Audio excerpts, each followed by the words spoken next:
Bonjour à tous, c'est Sam Ostéo. Aujourd'hui, je voudrais vous faire une petite vidéo sur l'entorse de cheville qu'on trouve fréquemment chez les enfants, les ados, les sportifs, les adultes.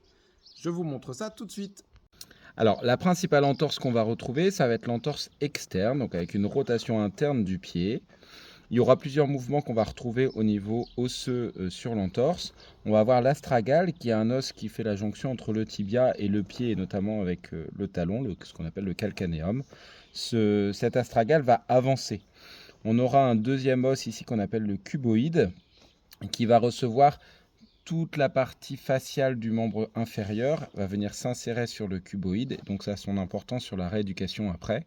Et ce cuboïde va remonter vers le haut.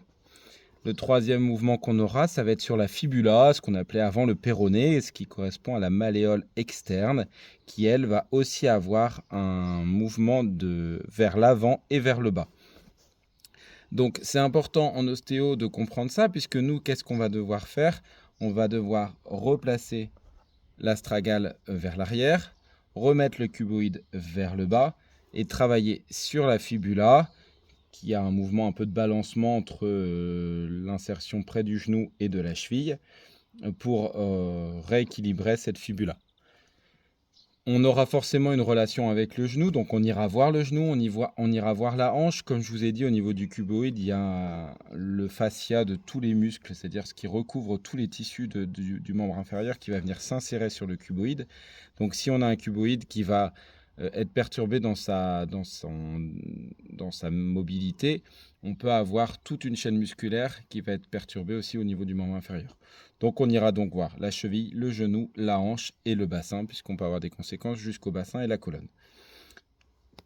Voilà, donc je vous ai expliqué maintenant comment fonctionnait l'entorse, c'est ce qu'on nous on pouvait faire en ostéopathie. C'est bien sûr ce qu'on va pouvoir travailler sur l'entorse bénigne, l'entorse de stade 1.